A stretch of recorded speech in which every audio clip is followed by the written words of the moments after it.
Bonjour et re-bienvenue sur le podcast Alia J'écoute du ministère de l'Alia et de l'Intégration. Nathanaël, toujours là pour vous servir et rendre ce podcast le plus intéressant possible. Encore une fois, pour ceux qui n'ont pas forcément vu les épisodes précédents, le but de ce podcast est d'aborder plein de sujets qui sont relatifs à tous les Olim Hadashim, tels que l'armée, l'emploi, les études, etc. Bref, on touche à tout, et ce évidemment avec des invités fort intéressants.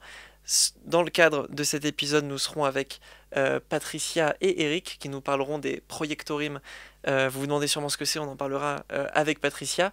Et Eric qui lui nous parlera du budget et de la ALIA de façon un petit peu plus générale. Alors nous allons maintenant passer à l'entretien avec Patricia Ababou qui est chargée de l'encouragement à l'ALIA et de l'intégration au ministère de l'ALIA et de l'intégration israélien. Alors concrètement, qui êtes-vous, Patricia? Bonjour.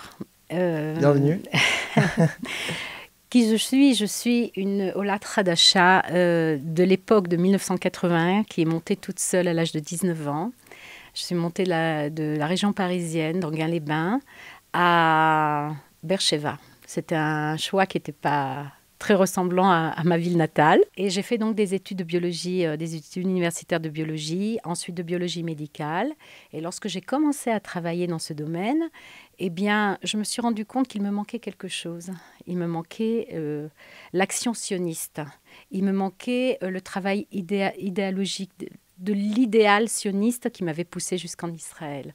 Alors j'ai décidé d'arrêter de travailler en biologie médicale et de faire donc des études de Toar Sheni en Aguira et d'arriver jusqu'au Minhal HaStudentim, dans lequel j'ai commencé ma carrière, l'Office des étudiants, ma carrière au ministère de l'intégration israélien. Aujourd'hui, alors évidemment, je suis mariée, j'ai des enfants, des petits-enfants, et qui sont tous israéliens. Et je pense que justement, je suis arrivée au but que je voulais, c'est-à-dire une intégration complète en Israël. Et mon travail aujourd'hui, et comme vous l'avez dit, je suis chargée de l'encouragement à l'ALIA et de l'intégration de ça déjà plus de 15 ans. Et au sein de cette responsabilité, nous avons créé il y a 15 ans un programme d'intégration et d'ALIA dans les villes. Et avec ce programme qui est spécifique, nous avons créé une fonction qui s'appelle d'accompagner les Olim Hadashim. Et nous avons créé la fonction de coordinateur d'ALIA et d'intégration, ce qu'on appelle en hébreu le projector. Alors justement, quel est le rôle concrètement d'un coordinateur d'ALIA? C'est ça si je traduis littéralement. Tout à fait. Alors quel est le rôle d'un coordinateur d'ALIA? Le rôle du projecteur, du coordinateur d'ALIA d'intégration, c'est principalement d'accompagner les Olim Hadashim pendant les 3 premières années de leur ALIA. Nous savons que les 3 premières années d'ALIA sont critiques pour des Olim Hadashim. Ils doivent trouver leur place dans la société. Et pour les aider, le coordinateur d'ALIA va se présenter à eux comme un accompagnateur dans les domaines de la première intégration en Israël. C'est-à-dire que il va les aider, il va regarder la famille d'une manière holistique. S'il y a des parents, des enfants, il va aider donc les parents à comprendre le système éducatif en Israël, à choisir les écoles, à aider pour l'inscription en hébreu, ainsi que les parents, s'ils recherchent un emploi, alors aussi à les aider à trouver la personne compétente qui pourra les guider vers une recherche d'emploi. Et dans d'autres domaines qui ont rapport avec l'intégration, ils les aident sur tous les plans et tous les domaines qui ont rapport avec la première intégration en Israël. Donc en fait, concrètement, le coordinateur d'ALIA et d'intégration, il va donc accompagner les familles dans tous les domaines un petit peu primaires de la vie, voilà les premiers pas en Israël, vous l'avez dit, sur les 3 premières années. Et ensuite, il joue également le rôle, de ce que j'ai compris, d'un médiateur. C'est-à-dire qu'il met également la famille en relation avec des gens compétents, etc., dans différents domaines. Tout à fait. C'est bien ça?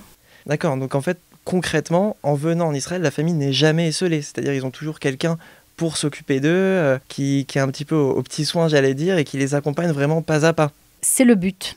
C'est le but. Il faut rappeler que le coordinateur d'ALIA donne des réponses, en effet, avec son expérience, donne des réponses aux Olim, Mais il n'a pas toutes les réponses. Il fait du cas par cas.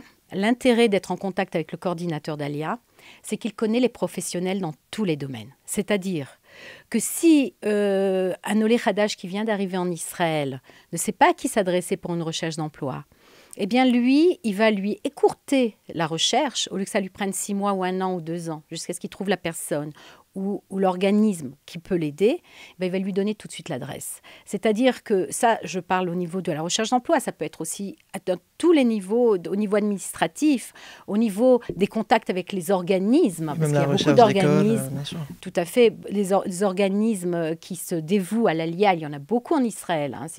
Donc, il pourra leur donner les repères en Israël pour avoir une alia plus rapide et plus réussie dans la société israélienne. C'est-à-dire que, oui, il y a un intérêt que l'Olé Hadash soit en contact avec le projecteur de sa ville. Ce que je dois rajouter, c'est que ceux qui recrutent les projectorim, ce sont les mairies. Alors, dans les principales mairies en Israël où il y a des olim, suivant les langues aussi, suivant les nationalités, eh bien, nous finançons, le ministère de l'Intégration, nous finançons le recrutement et l'emploi de coordinateurs de l'ALIA. Le profil du coordinateur de l'ALIA, c'est en général un Olé Hadash qui est déjà plusieurs années en Israël, qui parle l'hébreu parfaitement, et qui a réussi son alia et qui a envie lui-même de faire passer son message de réussite, d'être un exemple pour ceux qui viennent d'arriver et aussi de les aider dans l'intégration des premières années d'alia. Alors, ces projectorim parlent la langue maternelle. Alors, nous recrutons, les mairies recrutent 4 langues. C'est l'anglais, le russe, le français et l'espagnol. Donc, il y a un contact par la langue maternelle et par la connaissance de la culture qui facilite à l'Olé Hadash la compréhension pour l'intégration dans la société.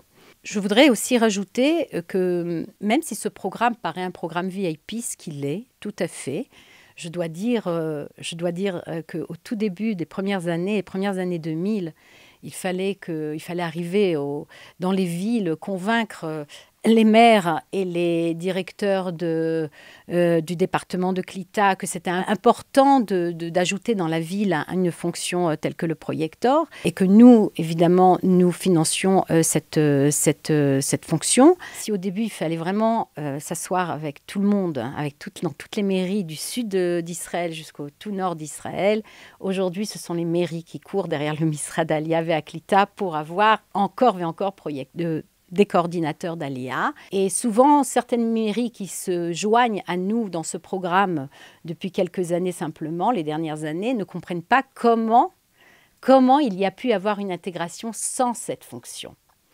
Mais malgré tout cela, il faut demander à l'Olé une certaine patience face aux coordinateurs de l'ALIA. Parce que les coordinateurs de l'ALIA, ce sont des aides qui sont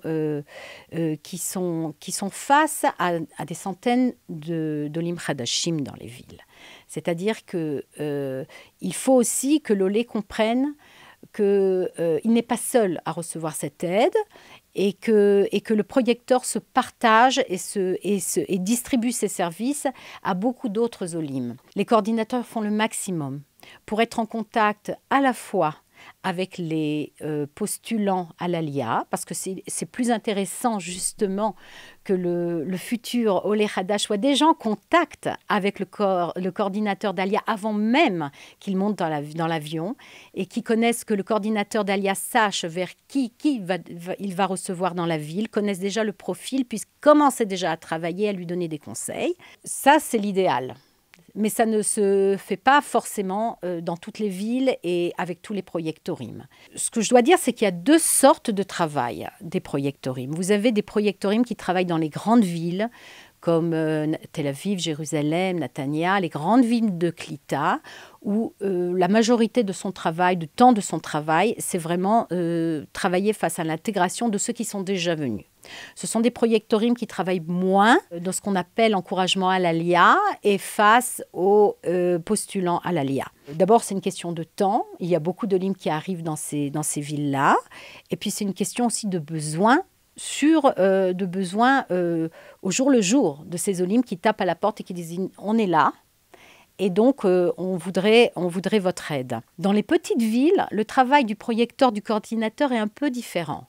Il est un peu différent parce que si ce sont des villes qui ne sont pas trop connues pour l'ALIA et qui veulent devenir une ville d'intégration, alors le travail du projecteur va être beaucoup plus un travail de recrutement de postulants à l'ALIA, en vantant les caractères positifs de la ville, les possibilités d'un Olé Hadash dans cette ville, et en aidant beaucoup plus dans l'encouragement à l'ALIA et dans la préparation avant l'ALIA.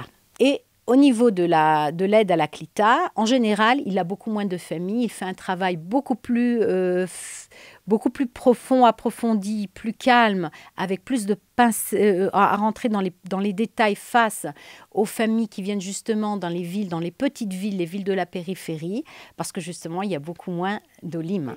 Voilà, tout à fait. Donc, il y a une petite différence dans la façon de travailler. Alors, en termes de chiffres, Patricia, qu'est-ce que ça donne, ces coordinateurs de l'ALIA? D'accord, alors comme je vous ai dit, nous avons des coordinateurs d'ALIA dans 4 langues. Évidemment, l'ALIA des Olim qui parlent russe, c'est la plus grande. Et après, nous avons l'ALIA des Français et d'Ovray Anglit, c'est-à-dire ceux qui parlent anglais. Et une petite alia des Espagnans, comme on dit, des hispanophones. Hispanophones, bon, des hispanophones. On va créer peut-être le mot. On va peut-être créer le mot. Nous avons en tout 133 projectorimes qui travaillent aujourd'hui. Nous avions commencé en 2004 avec 6 projectorimes, 6 coordinateurs. Aujourd'hui, nous en avons 133 depuis le sud d'Israël jusqu'au nord d'Israël. Et parmi eux, à peu près 25 coordinateurs d'ALIA pour la France, dans les villes où les Olim de France arrivent. Les villes principales dispatchées dans tout Israël. Alors évidemment, il y a des villes, des grandes villes comme nous connaissons, Tel Aviv, Netanya, Jérusalem. Il y a aussi des petites villes dans lesquelles nous avons des coordinateurs d'ALIA qui sont dans la périphérie. Il y a la possibilité d'être en contact avec ces coordinateurs. Ce que je dois dire, c'est que pour avoir les coordonnées de ces coordinateurs, eh bien, vous pouvez monter sur le site du ministère de l'Intégration. Il y a une liste que nous ajustons tous les 3-4 mois. Et vous avez donc la possibilité d'avoir le numéro de téléphone et l'adresse mail du coordinateur. Aussi, dans les sites des mairies. Les sites des mairies aussi informent les coordonnées des coordinateurs pour les langues.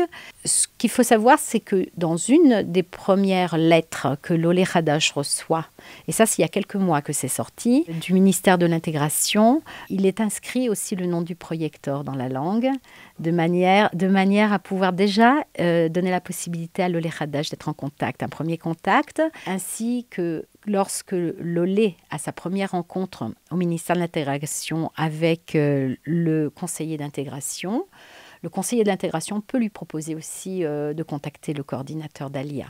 À part ça, les coordinateurs d'ALIA reçoivent les listes de tous les Olim qui arrivent dans leur ville au fur et à mesure de la montée. Parfait, comme ça vous avez toutes les informations nécessaires.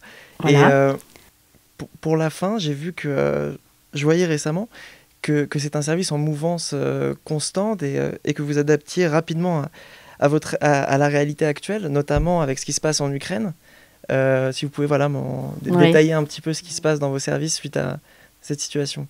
Eh bien oui, en ce moment, malheureusement avec la guerre en Ukraine, nous avons dû déployer de gros moyens. Le ministère de l'Intégration israélien déploie de très gros moyens pour pouvoir pallier aux difficultés des nouveaux immigrants qui arrivent en Israël. Moi, au sein du département dans lequel je travaille, nous avons fait dans les jours qui viennent une augmentation de 45 coordinateurs d'ALIA parlant russe ou ukrainien, qui vont être en fonction, certains sont déjà en fonction et d'autres vont rentrer en fonction dans les jours qui viennent. Ça, c'est en plus des 85 coordinateurs d'ALIA qui parlent russe, et c'est en plus de tout le volontariat, c'est en plus de tous les employés du ministère de l'Intégration qui parlent russe et qui sont engagés dans l'aide des Olim venant d'Ukraine en ce moment dans cette situations d'urgence. Et tout ça, évidemment, avec la coordination, avec l'aide des grands organismes comme l'Agence juive et comme tous les gros organismes qui aident justement, qui travaillent main dans la main avec le ministère de l'Intégration. Parfait. Bah écoutez, merci Patricia. Alors je reçois aujourd'hui Eric sur notre plateau. Bienvenue Eric. Merci de me recevoir. Eric qui est responsable du budget du ministère de l'Alliance et de l'Intégration. J'ai bien présenté Tout à fait. ça se va. C'est parfait. Je me suis entraîné avant. Alors voilà, si tu peux... déjà, qui es-tu Qui êtes-vous Ça, je comprends. Qui êtes-vous Eric Donc je m'appelle Eric Uzan, j'ai 43 ans. Je suis monté en Israël il y a 28 ans maintenant. Je suis monté quand j'avais 16 ans, seul, de Nice, où j'avais grandi. Je suis venu directement au lycée toranique de Kfar Maimon, dans le sud, où j'ai passé ici ma terminale et mon bac. Ensuite, j'ai fait une année de yeshiva à Kochav Yaakov, la yeshiva du Rav Bochko et Khalil Yaou, puis après mon service militaire. Et après mon service militaire, j'ai commencé mes études, économie et comptabilité. Parallèlement, je me suis installé à Jérusalem, je me suis marié, on a eu 4 enfants, qui sont donc tous nés ici, qui sont de vrais Israéliens. Et vers la fin de mes études, comme je cherchais à faire un stage, j'ai commencé à travailler au début en externe. J'étais du outsourcing en fait au ministère d'Aklita, j'étais au département financier. Ensuite, j'ai réussi à intégrer un poste en tant qu'employé du ministère. J'étais au département financier pendant une dizaine d'années. J'étais surtout responsable, on va dire, de la comptabilité du ministère, puisque les ministères aussi doivent avoir une comptabilité et doivent déposer des bilans, présenter des bilans comme toute compagnie, privée. Et après, au bout de 10 ans, j'ai voulu changer un petit peu. Il y a une opportunité qui s'est offerte à moi au département du budget et stratégie. Et c'est le poste que j'occupe depuis 5 ans maintenant. Donc vous avez vraiment en fait gravi les échelons petit à petit Petit à petit, oui. au ministère de l'Alliance et de Oui, ça l'Intégration. fait longtemps. Ça fait maintenant en tout pratiquement 20 ans que je suis au ministère. Entre toutes mes périodes, oui, c'est à peu près une vingtaine d'années que je finis au ministère d'Aklita. Oui. Et qu'est-ce que vous faites alors dans le quotidien Donc maintenant, mes principales tâches consistent à m'occuper du budget du ministère. Donc il y a différentes phases en fonction de l'année. Il y a par exemple les pourparlers avec le ministère des Finances lorsque tous les ministères doivent présenter un budget qui doit être voté pour la Knesset. Là par exemple, on se retrouve... la Knesset, jusqu'à le Parlement israélien. Oui, le Parlement israélien. Pour les auditeurs.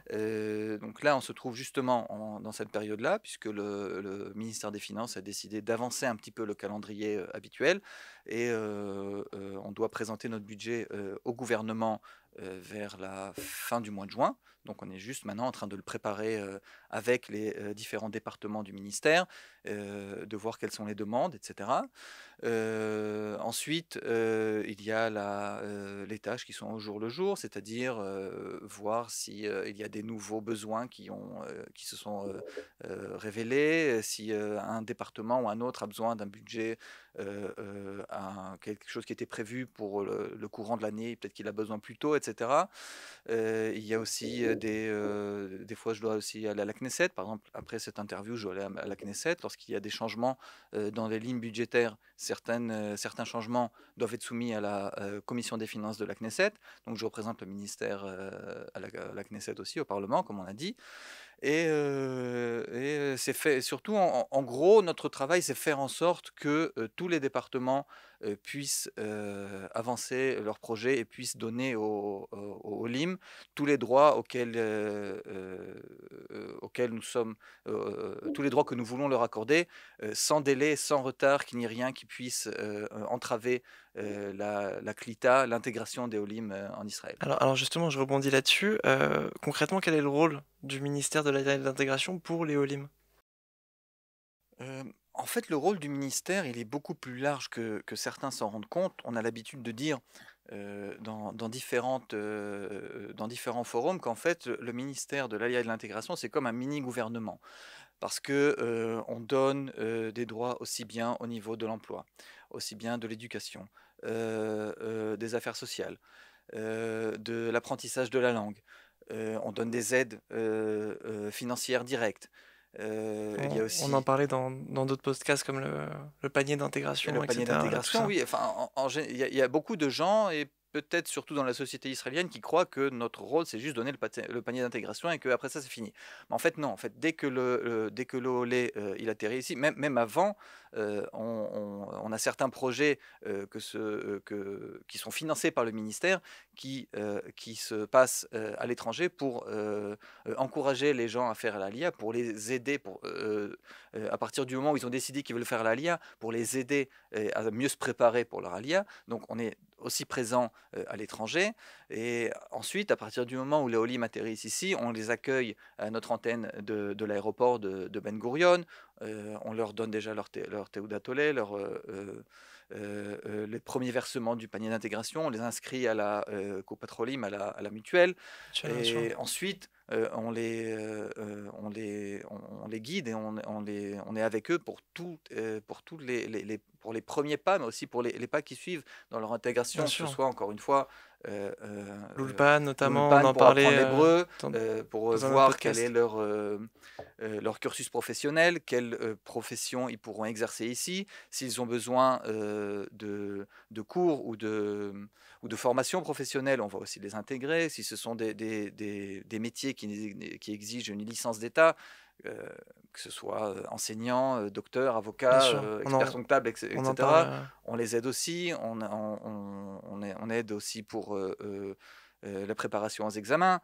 Comme je l'ai dit, il y a l'hébreu, il y a aussi pour les enfants. On a aussi des projets pour aider les enfants dans les après-midi, après les heures de cours formels, les aider pour les devoirs, Donc vous touchez etc. vraiment Donc c'est à tous vraiment les pans comme je l'ai de la dit, vie d'un Olé. c'est vraiment pendant les 10 premières années, c'est vraiment quelque chose que, enfin, le ministère, il est responsable de toute la vie du Olé. Il y a aussi l'enseignement supérieur. Il me semble que c'est quelque chose que vous connaissez personnellement. Tout à fait. Donc voilà quoi. Donc c'est vraiment quelque chose, c'est vraiment un ministère qui est présent sur beaucoup plus de tableaux que ce qu'on pourrait le croire au début. D'accord. Bah, de toute façon, c'est ce qu'on essaye d'exposer à nos auditeurs à travers ce podcast. Voilà, tous les aspects de ce dont vous vous occupez. Euh, une question qui me vient, c'est dans un monde enfin, actuellement qui change, enfin, notamment il y a eu le Covid, il y a notamment actuellement la guerre en Ukraine, etc. Est-ce que l'ALIA en est impacté et du coup, j'ai aussi une question qui suit, c'est quel est le défi finalement aujourd'hui pour votre ministère? Alors oui, ça fait vraiment 2 ans que notre quotidien est vraiment impacté. Je ne sais même pas si on peut parler de quotidien dans cette période-là. Tout à fait. À cela, il faut rajouter aussi, par exemple, qu'en 2020, il n'y avait pas de budget voté par l'État suite aux différents scrutins électoraux. Le budget de 2021 a été voté en novembre, il me semble. Donc, on a eu 10 mois où on devait continuer de travailler sans budget voté, ce qui impacte forcément sur ce que nous pouvions faire et ce que nous pouvions octroyer au LIM, les projets que nous pouvions faire. Ça a dû geler beaucoup de projets, On etc. on a réussi avec de la chance et aussi avec du savoir-faire à ne pas geler énormément de D'accord. projets. Il y a d'autres ministères qui ont vraiment qui ont eu vraiment des projets très importants qui ont été gelés pendant une grande période. Nous, on a réussi à plus ou moins garder un quotidien et à continuer à performer. Mais il y a certains projets qui ont été un peu décalés, etc. À ça, s'est rajouté effectivement donc la crise du Covid en 2020 et les différentes vagues successives et les périodes de confinement. Ça a impacté le nombre de Olim qui pouvaient venir. Parce que des fois, c'était les vagues qui se trouvaient ici. Des fois, c'était dans les pays de départ. Si elles n'étaient pas concordaient, si elles étaient dans des périodes différentes. Donc il y avait des moments où les Olim, ils auraient pu venir ici, mais ils ne pouvaient pas quitter leur pays d'origine, etc. Donc oui, ça a forcément impacté. Ça nous a obligés à revoir certains projets qu'on faisait, toutes les formations qu'on fait, tous les événements qu'on organise pour les Olim, etc. Il fallait les faire autrement. On a, comme tout le monde, dû se mettre au Zoom, aussi bien pour recevoir les Olim dans nos différentes antennes, pour pouvoir continuer à leur donner leurs premiers droits, leurs aides financières, auxquelles ils avaient encore plus besoin. Donc oui, ça nous a forcément impacté. Donc 2021, ça a continué un petit peu comme ça, avec le budget d'un côté et les nouvelles vagues du Covid. Et donc depuis 3 mois maintenant, la guerre en Ukraine, des vagues de Olim qui viennent d'Ukraine, mais aussi de Russie. On est à plus de 20 000 Olim de ces deux pays en 3 mois. Alors que, C'est énorme. par exemple, l'année dernière, on a fini toute l'année de tous les pays du monde avec 28 000. Oui, donc c'est Okay, un donc là, ratio on est en énorme. 2 pays seulement. En 3 mois, on est Ok. à 20 000. C'était surtout, c'est une population, surtout celle qui vient d'Ukraine, c'est une population complètement différente. C'est plutôt, en fait, ce sont des gens qui fuient la guerre, qui viennent sans rien, qui n'ont pas du tout préparé leur allié en amont. Ça nous a encore une fois obligés à nous réinventer, à repenser, à donner des aides qu'on n'avait pas l'habitude de donner. Par exemple, on les loge dans des hôtels pour le premier mois, le temps qu'ils puissent un peu se reposer, mentalement surtout, qu'ils puissent un peu sortir un peu du trauma qu'ils ont vécu de la guerre, qu'ils aient le temps de faire les démarches administratives que d'habitude sont faites avant, qu'ils n'ont pas pu faire non plus. Et donc ça a impacté vraiment tous les employés. C'était une période de 3 mois qui était extrêmement difficile pour certains employés. Vraiment n'avaient plus de vie, quoi. C'était des appels les nuits, des problèmes à résoudre en plein milieu de la nuit, le Shabbat, les fêtes. Pendant la fête de Pessah, pratiquement tout le monde a travaillé. Donc c'était vraiment, oui, on est vraiment impacté par tout ce qui se passe. Oui. Mais c'est fou de voir à quel point c'est un ministère qui évolue en fait avec son temps, etc. Oui, C'est c'est un ministère qui évolue, qui est dynamique, c'est un ministère qui est bourré de gens qui croient énormément aux rêves sionistes, qui ont énormément donné d'eux-mêmes pendant cette période et même avant.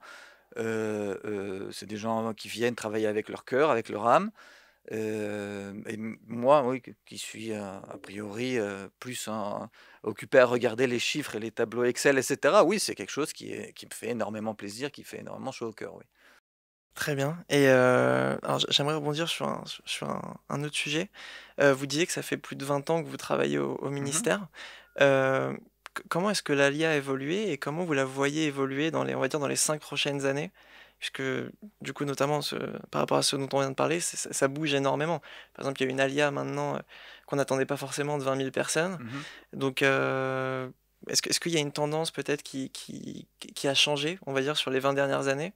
Il y a notamment, enfin, il y avait effectivement l'ALIA russe, si je dis pas de bêtises, dans les années 90. Oui, il y a 30 ans. Voilà, une ALIA qui était très professionnelle, où il y avait beaucoup d'ingénieurs, des physiciens, des mathématiciens qui sont venus, etc. Est-ce que l'ALIA, finalement, aujourd'hui, touche peut-être la même population? Est-ce que l'ALIA a changé? Et quelle ALIA vous aimeriez, pardon? L'ALIA a un peu changé. Si par le passé, ceux qui montaient en Israël venaient vraiment par sionisme, c'est moins le cas aujourd'hui de tous les pays. C'est pas seulement d'un pays ou d'un autre. Ah, ce serait moins par sionisme C'est aujourd'hui? assez vrai. Les gens, en fait, voient plus les opportunités. Certaines personnes qui ne se sentiraient pas bien dans leur pays, qui voudraient émigrer, ne pensent pas immédiatement à venir en Israël comme avant. Et donc, une partie de notre rôle et une partie de notre réflexion, et comme je disais, je suis maintenant dans le département du budget et de stratégie, c'est aussi de voir les tendances, d'essayer de réfléchir à comment améliorer l'ALIA, comment faire en sorte que l'État d'Israël ait l'air plus prometteur pour eux. Et donc, ça fait aussi partie des projets que que j'ai mentionnés au début, que nous faisons aussi à l'étranger, pour les encourager, pour leur donner plus d'informations, pour mieux les préparer, pour éventuellement faire en sorte que lorsqu'ils veuillent quitter leur pays, ils viennent en Israël. Mais c'est aussi dans le travail quotidien, c'est de faire en sorte qu'ils soient mieux accueillis ici, d'essayer de diminuer la différente bureaucratie, les obstacles qui pourraient intervenir dans Bah, dans leur clitat. D'ailleurs, enfin, histoire de rebondir sur ce que vous venez de dire, on a mentionné dans un précédent podcast, par exemple, l'espace personnel, tout est digitalisé, Mhm. on peut prendre rendez-vous avec vous sur MyVisit. Enfin, vous Ouais. faites un très gros effort de digitalisation Oui, qui facilite énormément on n'a les pas le choix, procédures. puisque de toute façon, tous les ministères maintenant doivent montrer qu'ils peuvent donner un niveau de service qui s'approche des compagnies privées. C'est ce que les gens attendent au jour le jour. Si Bien sûr. pour euh, euh, commander un technicien, par exemple, il peut le faire de son téléphone et il ne voit pas de raison pour laquelle envoyer des papiers, ce serait exigerait de sa part de venir se présenter, de prendre une demi-journée de congé et venir le déposer en physique à l'agence. Oui, donc déjà, ça a vraiment augmenté, encore une fois, avec la crise du Covid, puisque pendant longtemps, nos antennes étaient fermées, on ne pouvait pas recevoir de clients ou de Olim. Et donc, c'est quelque chose qu'on est en train d'élargir au fur et à mesure pour que, aussi bien pour les Olim directement et aussi bien pour les employés, pour qu'ils puissent se concentrer et concentrer leur temps et leurs efforts pour mieux aider les Olim plutôt que de recevoir des papiers et de les vérifier, quoi. Très bien. Bah, écoutez, c'est clair. Et vous qui êtes, si je ne me trompe pas, depuis 28 ans, c'est ça, 28 ans en en Israël, oui. Israël? Voilà, j'ai tout retenu, l'Alia de Nice, tout ça. Euh, quel est comment voyez-vous la relation qu'entretient, je dirais, des Israéliens avec les Olim, la société israélienne en général? Comment est-ce qu'elle considérerait les Olim? Comme pour tout, ça dépend. Comme pour tout, il y a des extrêmes. On va dire la tendance générale. J'aurais du mal à donner une tendance générale, mais chaque fois que je lis un article, par exemple, qui parle d'une prochaine Alia ou un article qui relate l'histoire de Olim, etc., lorsque je descends un petit peu et je lis les commentaires, en fait, ils se divisent en deux, quoi. Il y a les commentaires qui disent bienvenue à la maison, on est Ouais. content que vous soyez venus, etc. Et puis il y a Ceux d'autres qui sont un petit peu plus commentaires qui sceptiques. disent un peu plus sceptiques, qui disent pourquoi on continue de recevoir d'autres personnes alors qu'on a déjà du mal à bien s'occuper de ceux d'ici. Et c'est aussi un peu notre devoir au ministère de j'ai pas envie, peut-être même de dire convaincre la population israélienne qu'en fait, les Olim, déjà, c'est peut-être qu'eux, ils n'étaient pas Olim, mais sans doute leurs parents ou grands-parents. Bien sûr, c'est un Donc, pays qui s'est fondé sans Aliyah, sur la on Alia, ne serait pas là où on en est. bien sûr. Et que même maintenant, même la Aliyah d'aujourd'hui, elle amène à la population, à la culture, à l'État, à la science, Bien sûr. au sport. Donc oui, c'est un travail, c'est aussi un des rôles que nous voyons, que nous devons remplir au ministère. Oui. Et d'ailleurs, je rebondis sur ce que vous disiez, comment la société israélienne voit justement l'Alia francophone? Est-ce qu'il y a une véritable différence entre l'Alia francophone et les autres alias? Parce qu'il y a plusieurs types d'alias, notamment la russe, comme j'en parlais tout à l'heure. Oui, ils les voient différemment. Ils voient souvent, la société israélienne aime bien classer un peu les gens C'est dans vrai que des tout est sectarisé. différents critères. Rien que, par exemple, la kippa que je porte sur la tête, si elle avait été différente, on m'aurait catégorisé autrement. Ouais, Donc la les Aliyah, c'est kippots à peu de près bar mitzvah, pareil. on les connaît. Voilà, donc là, l'Alia de France, pour beaucoup de gens, c'est Natania, c'est la plage, etc. Donc les Olim, les Israéliens voient un peu les Olim comme ça, et ils ont parfois du mal à se rendre compte que, comme pour tout dans la vie, dans le monde, il y a beaucoup plus complexe, il y a plus que ça, il y a des gens qui sont extrêmement religieux, il y a des gens qui sont extrêmement pointus dans leur domaine. Encore une fois, c'est un peu difficile, mais c'est comme pour tout, oui. Et puis de toute façon, on finit par faire nos preuves. Voilà, doucement, doucement, comme d'autres aliotes avant nous, peut-être comme on est un peu moins nombreux, donc ça prend un peu plus de temps pour faire notre trou, pour C'est vrai montrer que qu'étonnamment, on est peu nombreux, mais on nous voit beaucoup. Certains diront on nous entend beaucoup. On nous Oui. entend beaucoup Voilà. également. Oui, en fait, la l'IA de France n'est pas en quantité, elle n'est pas aussi grande que nous, au LIM de France, on aimerait le croire. Mais oui, donc c'est doucement, doucement faire sa place dans la société, s'intégrer, amener son petit quelque chose en plus, mais Bien sûr. pas essayer de créer une ou plusieurs autonomies françaises en Israël. Non, à mon avis, c'est pas ce à quoi on doit rêver. Question de fin, Eric. Alors, on a évidemment des éléments de réponse par rapport à tout ce que vous nous dites depuis tout à l'heure, mais est-ce que vous aimez votre métier, Eric? Bah oui, Oui. énormément, Oui. oui. Encore une fois, on pourrait croire que comme mon métier, c'est surtout m'occuper de chiffres, d'argent, de budget, etc. Aussi, comme je disais, de stratégie, de voir, de lire différents rapports statistiques ou différents articles professionnels, etc. sur l'immigration, essayer d'en tirer des conclusions. Ça peut paraître ennuyeux, je comprends à beaucoup de personnes. On me dit souvent comment tu peux t'en sortir, avoir des chiffres toute la journée, etc. Non, mais en fait, il y a beaucoup derrière ça, quoi. Et surtout dans une période comme aujourd'hui, ou après les quelques mois qu'on a vécu, comme je le disais, avec ces vagues d'Alia d'Ukraine et de Russie, voir tout ce qu'on a pu faire, voir l'engagement de tous mes collègues, voir, encore une fois, sentir qu'on fait partie de l'histoire de l'État, et se dire pratiquement tous les matins qu'en fait, ce qu'on fait, c'est vraiment la réalisation du rêve sioniste, quoi. Et donc même s'il y a des phases qui sont un peu plus ennuyeuses dans le travail, etc., il suffit de se rappeler ce qu'il y a en amont C'est et finalement vraiment pour c'est un idéal bien plus grand, voilà, quoi. ouais, tout à fait. Bah, écoutez, en tout cas, c'est grâce à des gens comme vous que finalement, pour des gens comme moi, voilà, je suis venu seul de France, etc., c'est vrai que tout le processus a été entièrement facilité par ce que vous faites. Donc effectivement, ça ne se limite pas qu'aux chiffres, c'est pour quelque chose de bien plus grand. Tout à fait. Je suis ravi de Et l'entendre d'ailleurs. oui, Et notre réflexion est tout le temps de comment s'améliorer, comment faire en sorte qu'on donne une meilleure réponse aux différents problèmes, en sachant que différentes populations ont différents problèmes, qu'elles viennent de cultures différentes, qu'il faut que la réponse qui vient de notre part doit être adaptée. C'est pas toujours facile, c'est pas toujours évident. Encore une fois, on est un ministère d'État, donc on a aussi un devoir d'équité par rapport à tout le monde, mais c'est ce qu'on essaye de faire au mieux. Il y a encore du travail, sans doute, mais je sais qu'on avance, je sais qu'on est sur le bon chemin, je sais qu'on va continuer à le faire. écoutez, vous le faites en tout cas pour l'instant avec beaucoup de brio. Bah, merci Eric Merci à d'être vous, venu nous avoir éclairé avec votre science. c'était un plaisir.